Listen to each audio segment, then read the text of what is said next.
decided to give up three pretty important things in my life. Just for a year, no sex, no masturbation, no marijuana.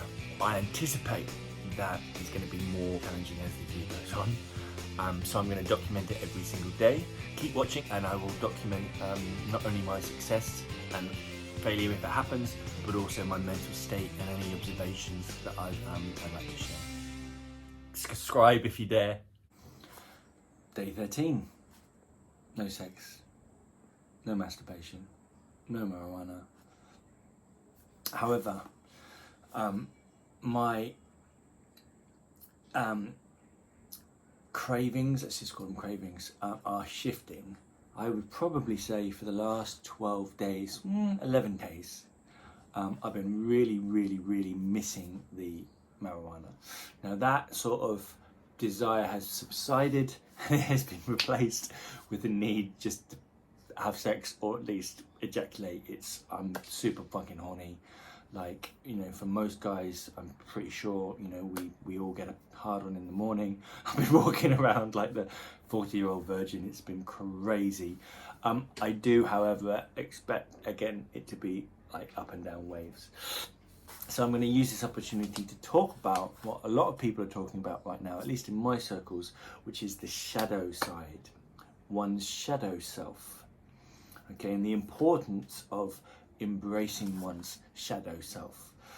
So just to sort of explain what I mean when I say the shadow self is parts of our personality which we choose to either consciously or subconsciously hide or suppress based on what society tells us is right and wrong.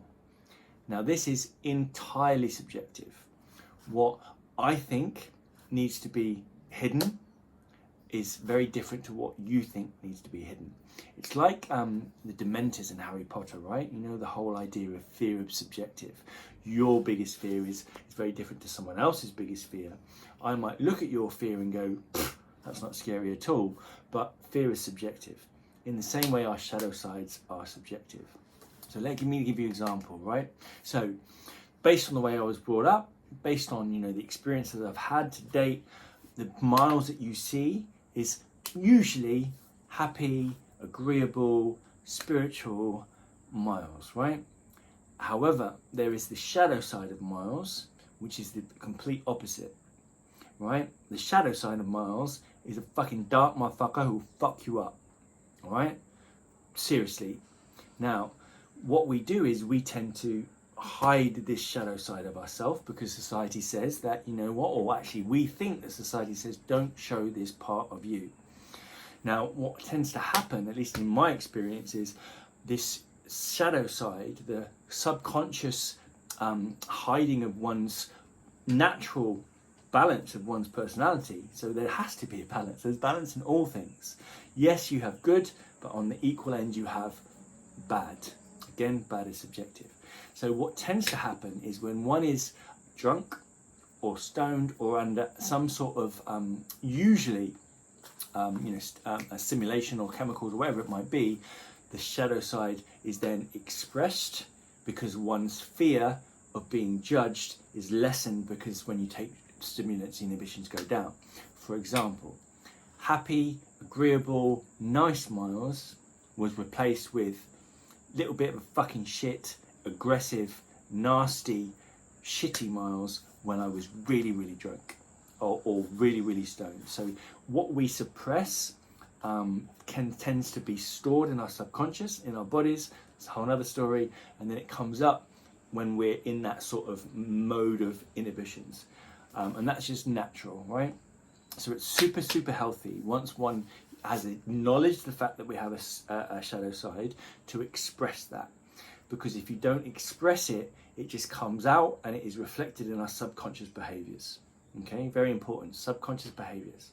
So for example, I realize that there's a part of me that just wants to fight and kill, and I'm not necessarily, you know, an evil bastard, but I can be an evil bastard, right? My sense of humor goes dark, and I start to when I'm not in control, when my shadow side is released without my knowledge through drugs and alcohol, it comes out. Now that's not particularly healthy or balanced. So for example, to allow my shadow self to express itself, which means it is no longer in my subconscious, which means it's being allowed, I like to listen to and rap to really fucking badass gangster motherfucking dark rap, okay? And I'm a bad motherfucker. In the moment that I'm rapping, I'm a bad motherfucker. An example, like when I sometimes, now I'm more in tune with my shadow self, like I feel like the need to fight. You know, I really, really want to fight. I want to fucking express this suppressed part of me. So, for example, I was at the bars the other day, there was a big fucking dude, and I was like, really, I really want to fucking fight this guy. Just something about me just was like, right, come on, let's go. I didn't express it, but it wasn't 100% suppressed because I was aware of it. So, for example, there are certain things which one can do, again, it's subjective, to help start to express that shadow side. Now, the reason why I'm talking about the shadow side is when it comes to sex, we all have a massive dark shadow side to do with sex. Because sex is, you know, unfortunately such a sort of an emotionally charged subject. We all have a dark side. We all do. We have a light side and we have a dark side. Okay, now guys have a dark side. You know, the need to dominate, the need to be rough, the need to be, mean, to whatever it might be sexually. It's there. It's absolutely there. And depending on how much you've suppressed your sexuality, then that dark side will take different forms. Which is why we have things like taboo and kink and porn, because this allows us to embrace our shadow side. And it's not just guys, women have it as well.